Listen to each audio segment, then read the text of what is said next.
Hello प्यारे विद्यार्थियों, मैं रवि भारद्वाज आपके अपने YouTube channel the path maker academy पर सभी विद्यार्थियों का तहे दिल से स्वागत करता हूं। देखिए, आज जो हमारी वीडियो है वो वर्णमाला शब्द पर आधारित है।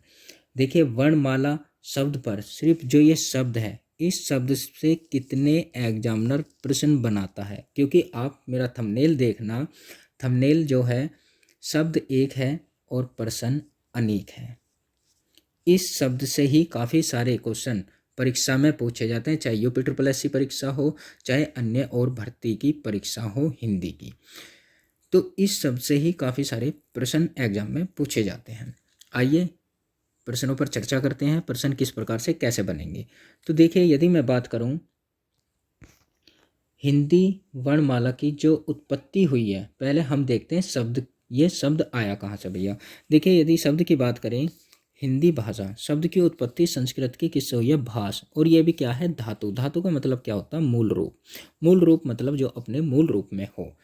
अब जिसका अर्थ क्या है? इसी भाष का अर्थ क्या होता है? बोलना या वाणी। जैसे मैं बोल रहा हूँ या वाणी, ये क्या कहलाता है? भाष कहलाता है। ठीक। अब उसके बाद इसकी लिपि कैसी है? देवनागरी लिपि है। भाई देवनागरी लिपि है, एग्जामिनर का क्वेश्चन बनेगा कि हिंदी भाषा की लिपि कैसी है, तो देवनागरी है। जिस रूप में ध्वनि चिन्ह वर्ण लिखे जाते हैं उसे क्या बोलते हैं? हम लिपि। उसे क्या बोलते हैं? हम लिपि कहते हैं भैया।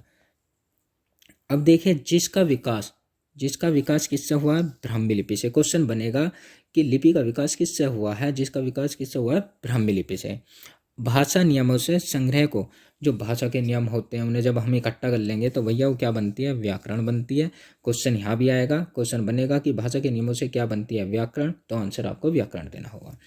जिस भाषा के माध्यम से हम अपने विचारों को दूसरे के सामने रखते हैं और बोलते हैं, वे क्या कहलाती हैं? ध्वनियाँ। क्वेश्चन आएगा कि ध्वनियाँ किसे कहते हैं। देखो, कोई भी प्रश्न इसके अंतर्गत नहीं बच रहा, और शब्द देख लो एक है और प्रश्न अनेक बन रहे हैं मेरे भाई, जिसके लिए हमें किसी वर्णमाला की जरूरत होती है भैया। जब हम अपने विचार रखते हैं आपके सामने, मैं अपनी विचार रख रहा हूँ तो किसके माध्यम से रख रहा हूँ? वर्णों के माध्यम। ठीक। और यही वर्णमाला में आपके प्रयोग होते हैं। वर्णमाला की जरूरत होती है ध्वनियों को लिखने या समझने के लिए चिन्हों का उपयोग होता है। उन चिन्हों को क्या कहते हैं? वर्ण। भैया वर्ण ही, जैसे आपका क हो गया, ख हो गया, ये क्या कहलाते हैं? आपके वर्ण। और हमें क्या है? ये वर्णमाला में देखने के लिए मिलते हैं। वर्णमाला को अंग्रेजी में क्या बोलते हैं? हम अल्फाबेट। क्वेश्चन ये भी पूछ लेगा, देखो नॉर्मल क्वेश्चन है, ऐसा तो खैर बालकों वाला क्वेश्चन ना पूछने का। ठीक। अब देखिए, अरबी फारसी कुर्दी और मध्य पूर्व की अन्य भाषाओं में वर्णमाला को अलिफ बेई और अलिफ बे के नाम से जानते हैं। क्वेश्चन आएगा कि अलिफ बे के नाम से किसे जानते हैं? तो हिंदी वर्णमाला को अलिफ बे के नाम से भी जानते हैं। कहाँ? अरबी और फारसी या कुर्दी भाषाओं में। डायरेक्ट ऐसे भी पूछ सकता है, पूछने का तरीका एग्जामिनर का होगा। अब देखिए, वर्णमाला को हिंदी व्याकरण की आत्मा कहा जाता है। क्वेश्चन आएगा कि वर्णमाला को किसकी आत्मा कहा गया है? किसकी आत्मा कहा गया है? हिंदी व्याकरण की। हिंदी वर्णमाला मुख्यतः दो शब्दों से मिलकर बनाता है भैया। किस किस से? एक तो आपका स्वर और एक आपका व्यंजन। देखिए, शब्द की उत्पत्ति होगी वर्णमाला। जब हमें शब्द मिल गया और सबसे हमें पता चल गया कि इस शब्द की उत्पत्ति कहाँ से किस प्रकार से हुई है। अब देखते हैं वर्णमाला है क्या चीज़। देखिए, वर्णमाला दो शब्दों के मेल से बना है, वर्ण प्लस माला। जहाँ वर्ण क्या है? भाषा की सबसे छोटी इकाई। इसे हम ध्वनि भी कहते हैं। ध्वनि को लिखित रूप वर्ण द्वारा व्यक्त किया जाता है। क्वेश्चन यहाँ भी बनेगा, क्वेश्चन बनेगा कि ध्वनि का लिखित रूप क्या होता है? तो क्या होता है भैया? वर्ण। भाषा की सबसे छोटी इकाई क्या है? ध्वनि। या भाषा की सबसे छोटी इकाई क्या होती है? वर्ण। देखो, तीन प्रश्न बन रहे हैं इससे। हिंदी वर्णमाला अल्फाबेट। अब देखिए, इसकी परिभाषा की बात कर रहा है भैया। परिभाषा क्या होगी? वर्णों के व्यवस्थित समुदाय या समूह को हम क्या कहते हैं? वर्णमाला। माला का मतलब होता है कतार। अब देखिए, व्यवस्थित की यदि बात करें, जैसे कतार में हो, कतार जैसे क, ख, ग, घ और अंगा।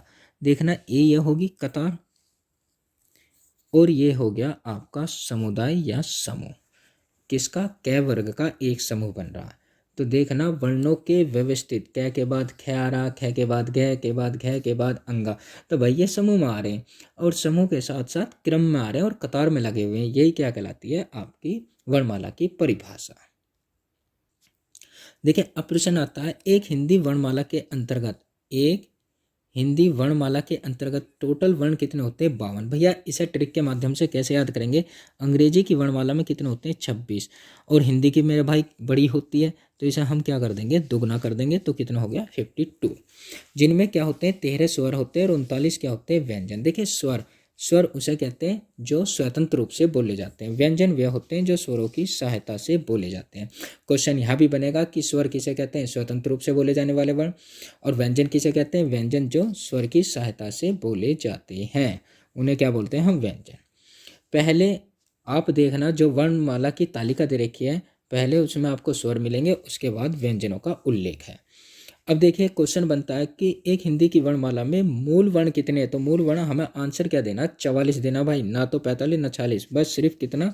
44, 44। जिनमें से 11 क्या होंगे? स्वर, और 33 क्या होते हैं? आपके मूल रूप से व्यंजन। क्वेश्चन ये भी आता है कि व्यंजन कितने होते? तो व्यंजन आपको कितने बताने? मूल रूप से 33। अब देखिए यदि बात करें उच्चारण के आधार पर कुल वर्ण, उच्चारण के आधार पर कुल वर्ण कितने होते हैं? 47। भैया कहीं कहीं आपको 45 भी मिलेगा, जिसमें आपके 10 क्या होते हैं? स्वर होते हैं, और 35 क्या होते हैं? व्यंजन होते हैं। पर वो चीज़ अलग है, यदि विकल्प में आपके 47 ना हो, मतलब 47 ना हो, तो आप आंसर कितने देंगे? 45। और यदि 47 और 45 दोनों हो, तो आंसर क्या टिक करना आपको? 47, जिनमें 10 स्वर होते हैं और 37 व्यंजन होते हैं। क्योंकि कारण क्या होता है? कारण मेरे भाई इसमें 2 आगत व्यंजन होते हैं। क्या होते हैं? 2 आगत व्यंजन। कौन से? ज और फ। ये जोड़ लिए जाते हैं 35 में, तो टोटल कितने हो जाते हैं? ये 37 हो जाते हैं।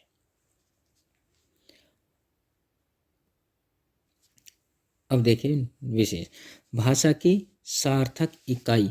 देखिए भाषा की सार्थक इकाई क्या बनेगा? वाक्य।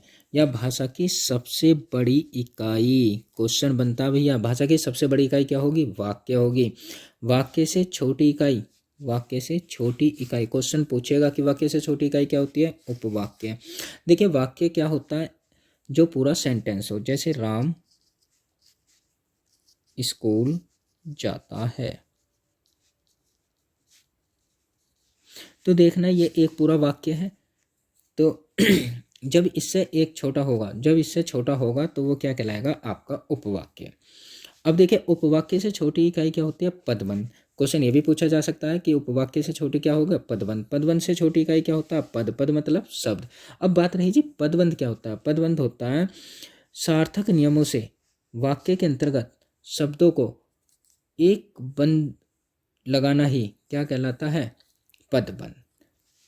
और पद से छोटी इकाई क्या होती है? अक्षर, और अक्षर से छोटी इकाई होती है ध्वनि।